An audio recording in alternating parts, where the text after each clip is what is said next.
Okay. Uh, so the first question is, what is the difference between a light body and a rainbow body? Well, if you do the Padmasambhava practice or any deity practice where you become the deity, you gradually get used to uh, loosening the density of your ordinary flesh and blood body. This solidity of I am my body, I am my memories, my thoughts, and so on, is an ongoing process of interpretation. We are keeping ourselves inserted in the story that I have true separate existence. Now, when you receive the blessing from the deity and the rays of light come into your body, white, white light, red light, blue light, and you are full of this light, this is not a practice of imagining something which is not true, but rather of imagining what is true. And we do this because for a long time we have been believing things which are not true. So the more we do the mantra and we see how our body is manifesting in relation to the forms of the world, we start to see that the whole mandala or the whole field of experience is nothing but light and sound. Light and sound are movement. Both are impactful. They impact us, they touch us, they effect some alteration in how we are. And yet they are ungraspable. They are not a thing. So by immersing ourselves in the practice, we come to see that what I take to be my own existence is just a patterning of flow, that we are part of the field of emergent experience. Light amongst light, sound amongst sound. And this is the basis for the sense that the body is light. So it's not that I am sending light out from me to somewhere else, but everything that we see is light, including ourselves. Moreover, when we sit in a practice, particularly Dzogchen practice, we see that our thoughts, our feelings, our memories are also just shooting past. They are self-arising and self-vanishing. You know, that although we might think of our embodied existence in terms of bones and heart and lungs and so on, in terms of being with the emergence of each moment, what we experience is patterns of light, some of which seems internal and some of which seems external. So the body of light is a way of talking about the ungraspability of experience. It's a way of expressing the fact that all appearances have no inherent existence. They are appearances, this is undeniable, yet without their own defining self-essence. So the rainbow body is a not so different, but it is different. A traditional way of thinking about our body is that it's composed of the 5 elements. So space gives rise to wind, which gives rise to fire, which gives rise to water, which gives rise to earth. This is a process of increasing thickening or density. It becomes more opaque, less translucent. So, by maintaining all emergence of the five elements within their own ground, which is the primordial great emptiness, we start to see that the five elements are not five different things, but they are, if you like, flavors or modalities of the showing of unborn experience. Unborn means that our experience doesn't come into existence as something. We are the showing of diversity. We have different shaped bodies from other people. We have different degrees of health, different capacity for functioning in the world. But this diversity is not the diversity of things or entities. It is the diversity of the potential of the ground. Just as when you look in a mirror, you see a reflection, the truth of the reflection is in the mirror. The reflection doesn't come out of the mirror. The mirror is empty of self, and so it can show a great diversity because it has no central point of unity. So just as the many reflections as forms or as visions or displays of emptiness can arise in the mirror, so all that we perceive as I, me, myself is the diversity of the radiance of the ground. The five elements are a quality of our mind. And the more we see this by simply sitting relaxed and open with whatever is occurring, the self-referential clinging to this body as the truth of myself starts to dissolve. And this dissolving brings about the five elements resolving into the five colors, which represents their status as a revelation of the ground. So that's how you move towards having a rainbow body.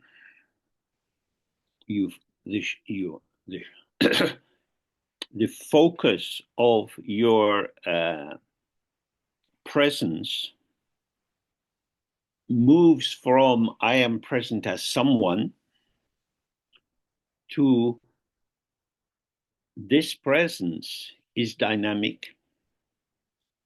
It is ever changing. I am not an entity. And because of this, gradually our body can get smaller, which is the path of the rainbow body, and the body dissolves into light. Now, very interesting as these ideas can be, they're not so relevant for most of us. Generally speaking, our lives are quite busy and complicated enough. So it's important not to be seduced by fantasies of magical powers or strange events. If they occur, that's good. If they don't occur, stay uninvolved, relaxed, and allow whatever comes to come. So the next question is, if we practice shine or shamatha, calming the mind, but doing it without a substantial focus for our attention, this is called relaxed focus without an object.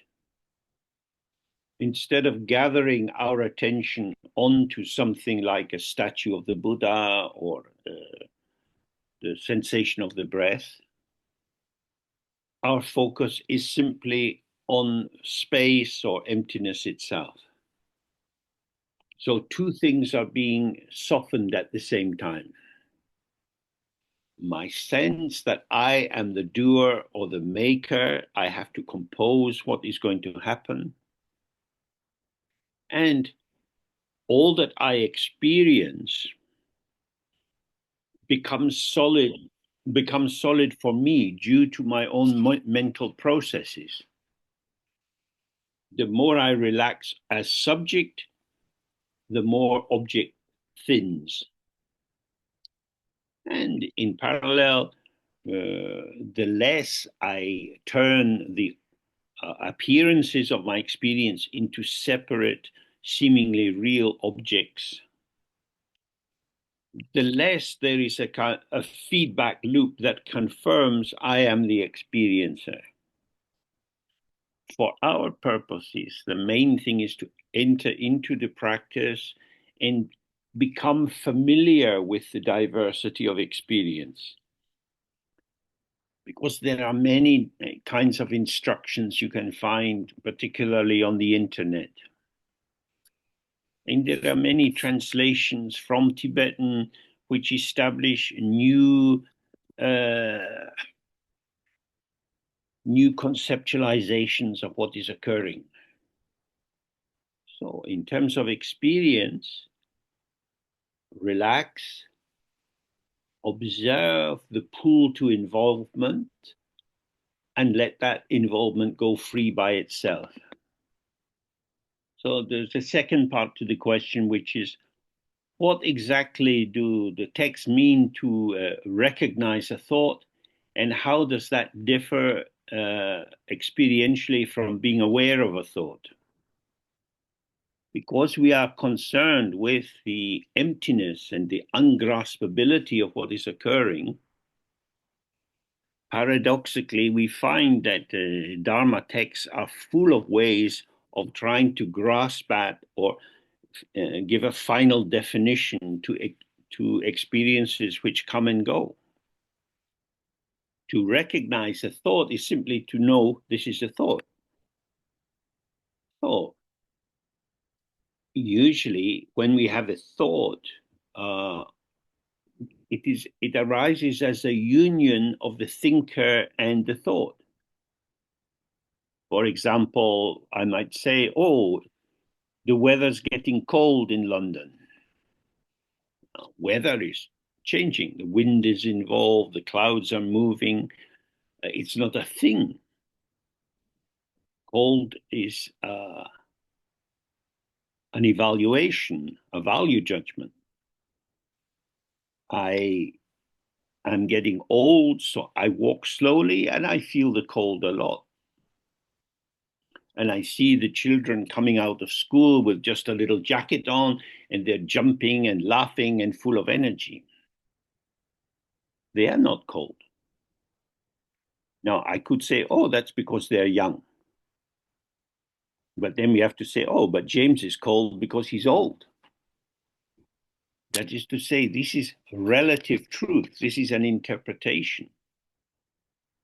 If you get a thermometer and you can check the temperature, it is as if you have access to the objective issue of is it cold or hot. But we're talking about cold here as an experience. It's not an objective truth. It depends on our embodied condition, our metabolism, our health, our age, and so on. So, in a similar way, when we're looking at what happens in meditation, the temptation is that we apply our ordinary patterns of making sense of things. And through this, we want to define very precisely what is going on. But this is not so helpful. This is pulling ungraspable experience into the frameworks that we are familiar with. So the key thing is to enter into the experience. So we do that when we neither keep the thought at bay, I don't want to be involved, or we merge into it. We follow the middle way. There is the thought, it's an illusion. It appears without having self-substance. This is the key point to see. When we see the inseparability of the thought from the mind, it's like the inseparability of the reflection from the mirror. So if we want to be very clear about the nature of the thought, the approach of Dzogchen is to look at the source of the thought. The thoughts arise in the mind a little bit clouded by unawareness of its own ground. So instead of trying to categorize thoughts, our attention has to be on what is the source of this thought. And the way to do this is to stay open and relaxed, whatever is coming. Whatever we say about phenomena will never be quite precise, because the field of experience is integral, it's interconnected. So the key thing is to observe your habit of attachment and interpretation. If we come from the position that I need to know what is happening, then we are likely to reify and solidify our experience. So we just stay naked and present with what's occurring without trying to fit it into our interpretive framework. So next question is that I have mentioned the Tibetan word jigten, which means this world is a place where everything falls apart. And the question is, could I explain and elaborate this notion in the context of the Western idea of crisis, which its original Greek idea is to come to a decision, to enter into a judgment about what's occurring. So in a crisis, you're forced to act. So, for example, in California, they have had these fires. Before the fire started, people are living in their house, they have some possessions. This is where I live. But then the police come and they say, the fire is going to hit your street. You have 5 minutes to leave. So now you have a crisis or a question. What is precious? What can I take? What will I gather? What is necessary? Many things which are important to us are not things to carry out into a car to escape the fire. So we see here that a crisis is something which interrupts the everydayness of our life, the predictability of I'm going to work, then I'm going to go to the shops, then I go to the gym. So if we're lucky and we live in quiet times, then crises are unusual disruptions of the simple order of our lives. But this Buddhist idea is very different. There's whatever you think of as stable is actually impermanent. Whatever you think of as existing in itself is not so. It is dependent on the interaction of many forces. Dependent origination means that what arises or manifests remains dependent on the field factors, the dynamic factors which hold it in place. I am a very perfect and wonderful example of falling apartness. My hearing is getting weaker. I'm becoming more emotional. I'm tired a lot of the time. In fact, I'm falling apart. This is what old age is. Some people fall apart slowly and with grace, like a beautiful dancer, and others, perhaps like me, start to crumble, which is not so graceful. So I find that I have to apologize to people because I forget things. But of course, there's a question, well, who is the one who forgets? I don't want to forget. I don't intend to forget.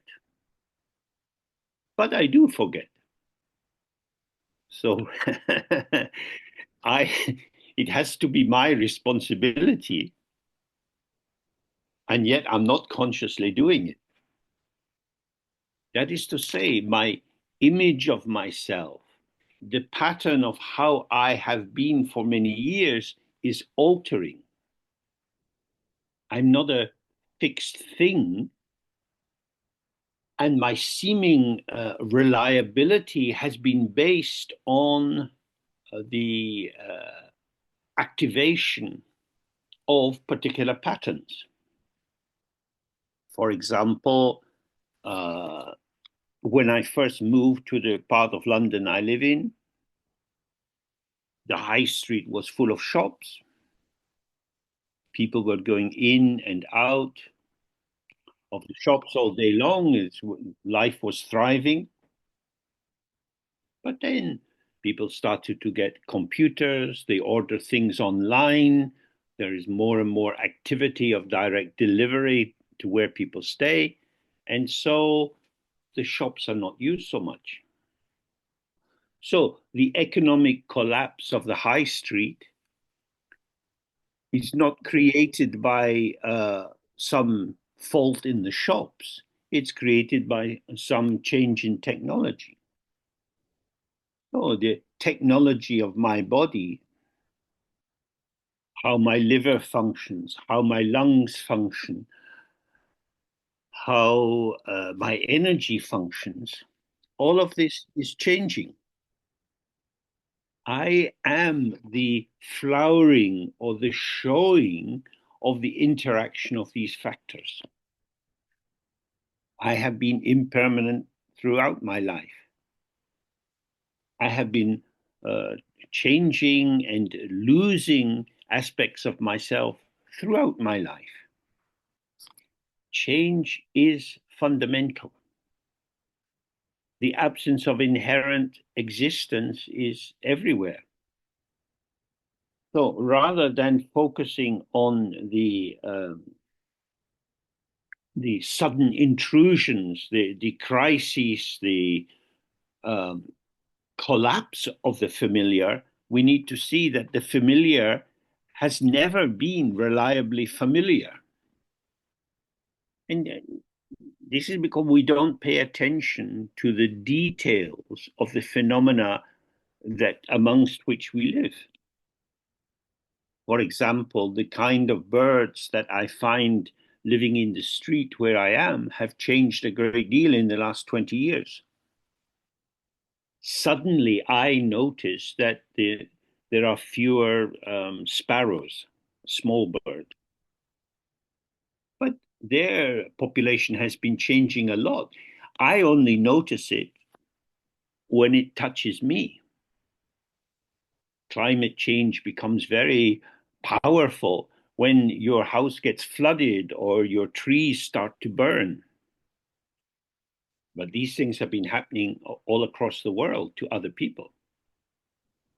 So if it touches me, it's a crisis. And if it happens to other people, oh, too bad. O mani padme hung. So actually, impermanence is the central focus of our study. To see that actually there is no impermanence. because there aren't things which are here and then not here. We are living in a world of movement. We breathe in, we breathe out. We walk and we sit. We eat and we shit. It's all movement. It's not that there is one thing which is stable and then becomes impermanent. There is only movement. So this is, again, very helpful for people who practice Dzogchen meditation. What is it that we are attached to? What is it we are clinging to? These are our interpretations, our attributions of value. It has never been stable. So the Western view, stability interrupted by crisis, is a very different view from the absence of any fixed entities. Oh, if we attend to our breathing, we see that our life is nothing but communication. Breathing in, breathing out. Nothing to grasp. So change is how it is. Permanence is a delusion. So the next question, this person asks, when you teach Dzogchen, which we can directly explore for ourselves, you also present karma and rebirth. Why mix these unprovable folk beliefs with the pure Dzogchen teachings? Well, perhaps we all share a particular folk belief, which is, I exist. What the evidence for this is, I'm not sure. I exist, I exist, I exist. And what is your existence? The fact I'm here. And what are the factors determining how you are here? Well, outer events and inner tendencies. And where do the inner tendencies come from? Oh, they're from my family, from my school, from my culture. And how come you are born in this family, going to this school, experiencing this culture? This is the impact of previous events. From the point of view, or let me put it this way, from the Nyingmapa point of view. In the Nyingmapa is the school in Tibetan Buddhism, which has maintained the co-presencing of the 9 vehicles of practice. There is no contradiction between karma and the unborn purity of the mind. If you're in a city you don't know and you get lost, then you're experiencing lostness. Similarly, when you don't recognize the unborn openness of your mind, then you are lost within the construction of dualistic interpretation. And karma operates when the purity of the ground is not open to. And so if you don't open to the pure nature of your own mind, you will be experiencing karma. So perhaps, so perhaps rather than making judgments about Tibetan Buddhism, which is a very deep tradition, we should observe our own mind more. So then there's a question, is it possible to have a constant and consistent view of the impermanent and empty aspect of phenomenal existence?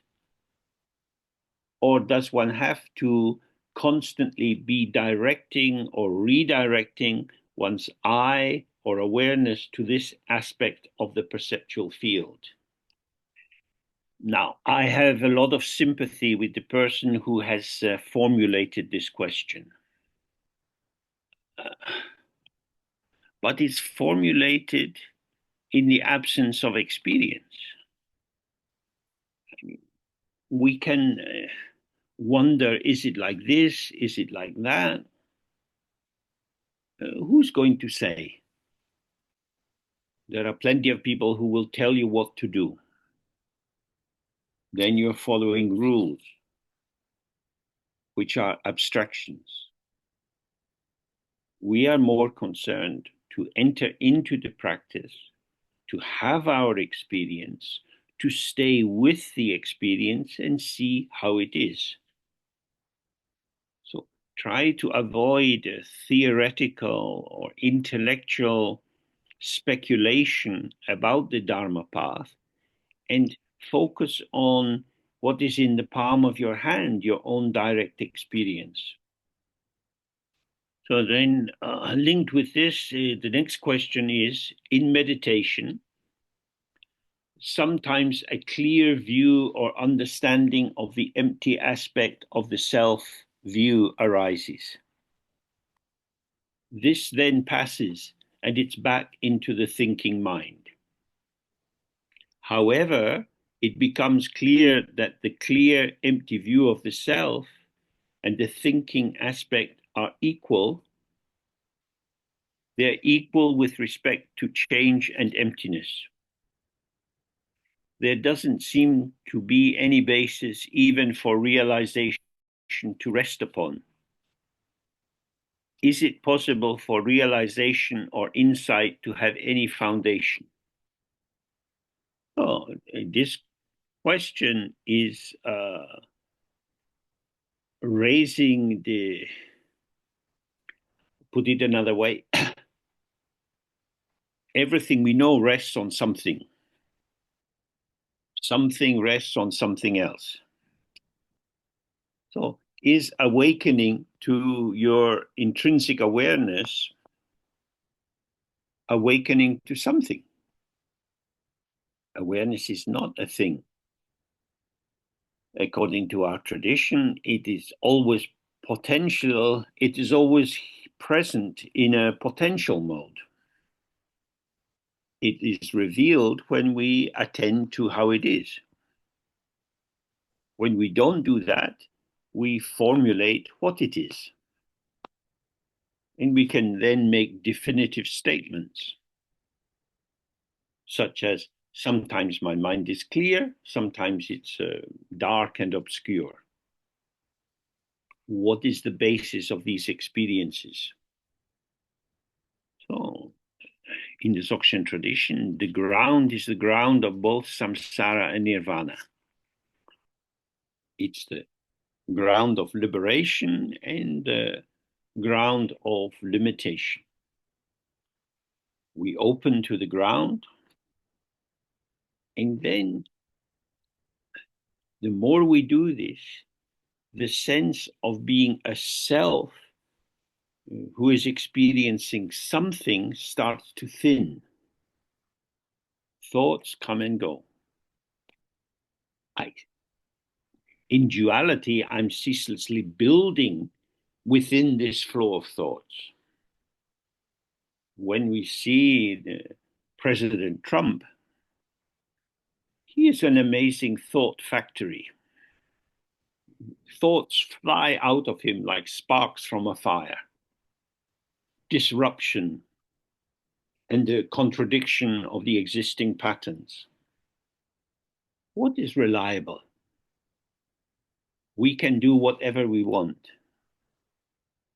but you can't stop yourself aging and dying. You are at the mercy of forces.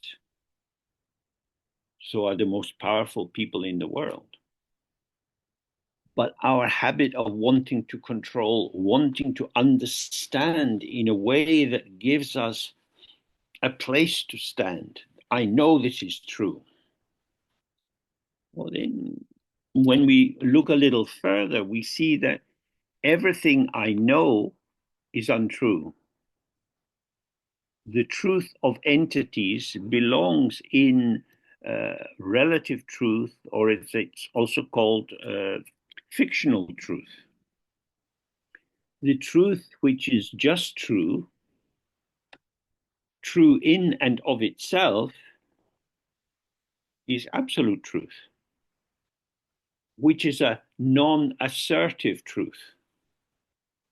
Most of the truths we encounter every day are statements, they are beliefs, they are things we can believe.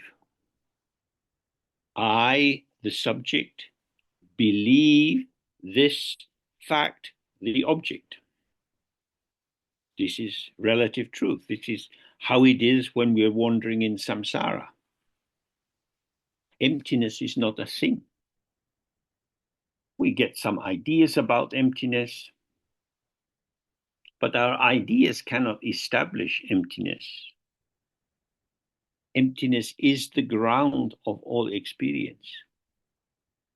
Awareness is empty, and awareness is self-luminous or self-illuminating. It is not in opposition to emptiness. It is the light of emptiness. To see that the ground is not something which can be grasped, that is awareness. It's not that we have awareness, but awareness is the mode of our presence. So when we're talking about realization, it is always that there is somebody who has the realization. But that is the nature of duality. We don't realize anything. Also in English, the word realize is a dreadful word for meditators, because reality is the quality of stupidity. Clarity is the quality of awareness. It's not that you get a realization or you get an illumination. By thinning and thinning your self-constructs, the light shines through you, and so you are the self-luminous emergence of the potential of the ground. There is no foundation, and therefore nothing is built on this absence of foundation. And so it's just this, here and now. Okay, so then we have the next question. So somebody says, I'm a bit confused about, and then it's quoting, participating in the co-emergence of the phenomena, which I, James, have encouraged you to do. So you mentioned that we do this through the five senses without thinking and being here and now, present with the circumstances, neither detached nor merged. You've also said that it's a bit like being an actor on the stage. Now, when I teach, I give many different examples. These are gestures. These are the finger pointing at the moon. They are not the moon. The examples and the metaphors are designed as a kind of massage to loosen us up, not as formulations to believe in as a statement of truth.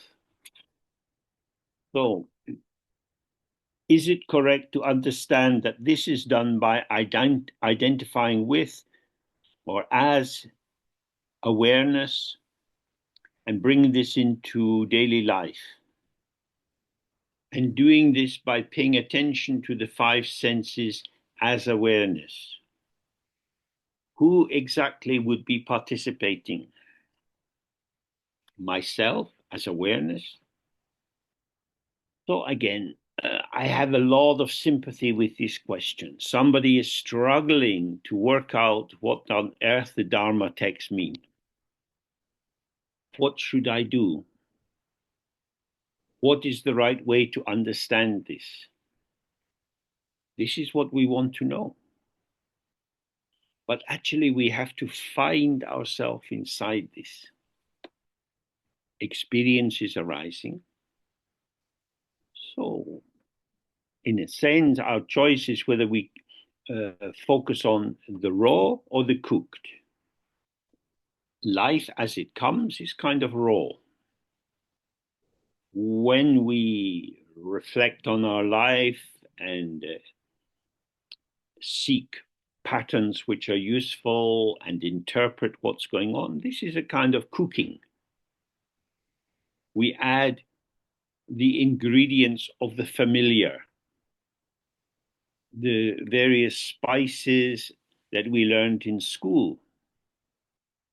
They add flavor, known flavor, familiar flavor to the raw experience.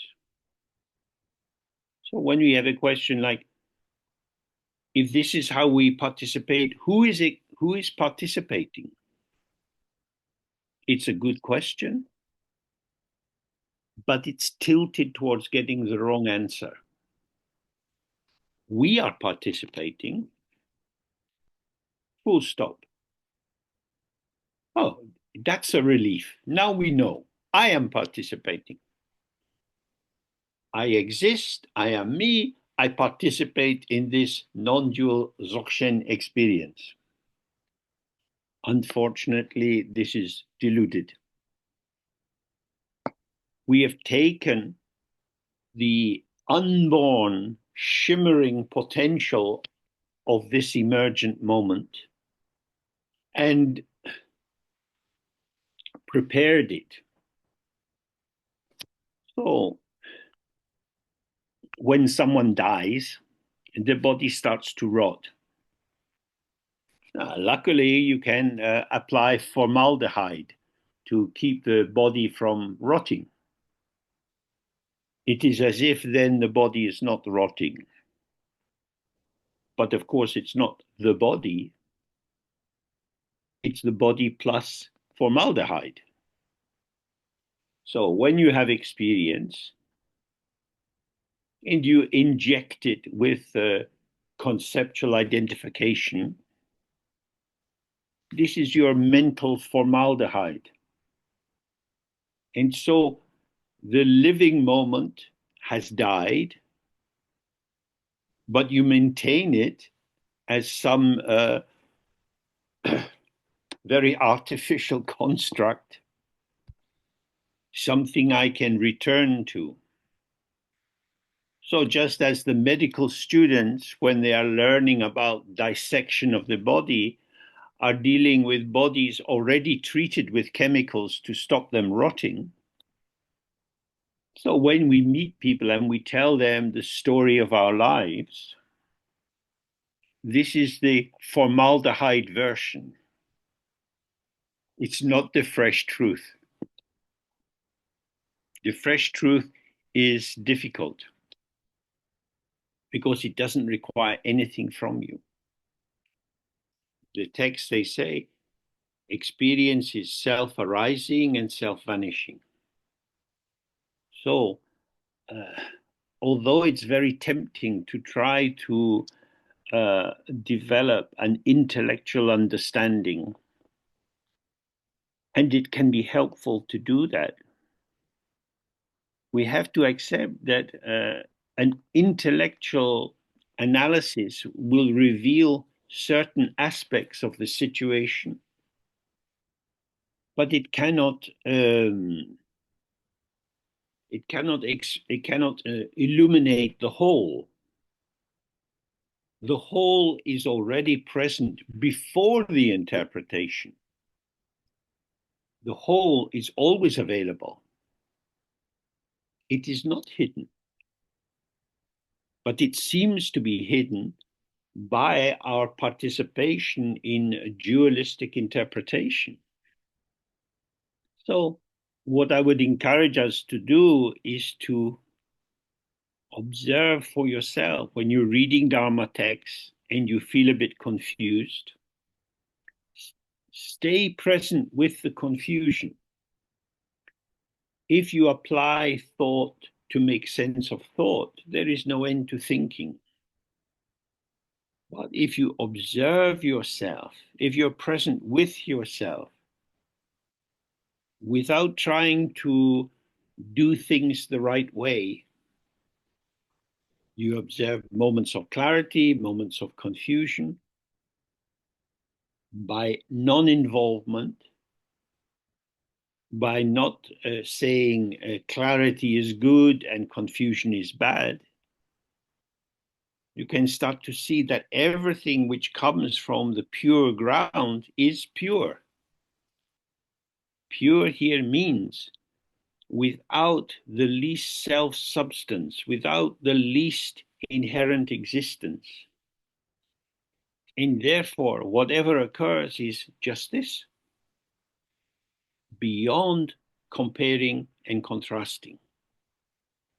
Comparing and contrasting is like a fisherman throwing out a net to pull the fish in towards the boat. I'm on the boat. I don't want to be in the ocean. It's very big. I'm going to pull the fish into the boat. Unfortunately, fish live in the sea. They like being in the sea. Sea is where they live. As soon as you get the fish on your boat, they're starting to die. But they're on your boat. You got the fish. You go back to the harbor. The proud owner of hundreds of dead fish. Luckily, there is a very good market for dead fish. But dead fish are not living fish. In the same way, when you catch your thought and you pull them into your little ego boat, they are dying. Dead thoughts sitting there. When you look at thoughts, they are moving in the mind. That is their nature, movement. But it's easier to control dead things. So this is what we have to observe, that if you analyze and analyze, you are living as a kind of pathologist, carrying out autopsy after autopsy. This is a very messy business. Then you can compare and contrast this heart and this heart, these lungs and those lungs. And that is the life of duality. That is how our mind is operating as a thing among things. So in terms of our practice, we don't want to catch thoughts. The grasping at self, the grasping at entities is the I was going to say lifeblood of samsara, but it's more like the death blood of samsara. It gives life to the dualist experience of samsara, but it is death to the vitality, the freshness, which is the way by which we rest in awareness. So we see the fish swimming, we see the birds in the sky, we don't need to catch them. The more we let experience go free, the more free we find we are.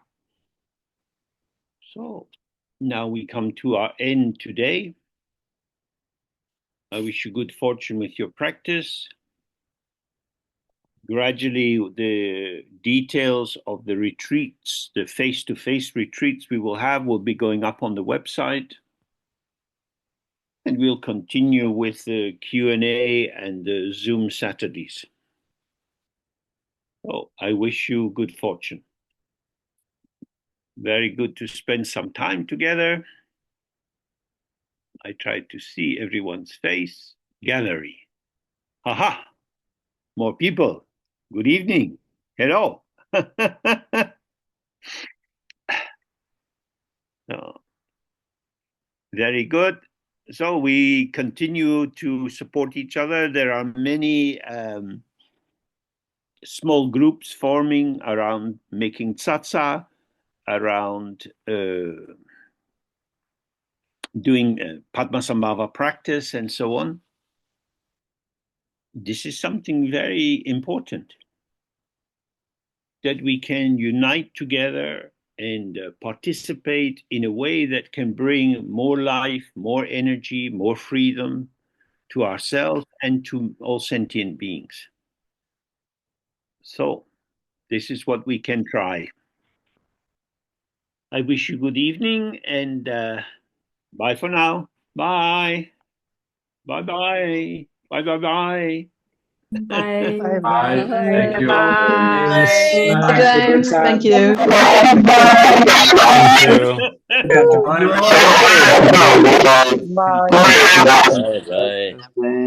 you. Bye. And of course, a great thank you to Pedro and to our translators. Thank you. It's a difficult task to deal with all these complexities of language. Thank you, James. We're doing our best. Thank you. Bye for now. Bye. Bye. Bye. Bye-bye, James. Bye. Good night, everybody.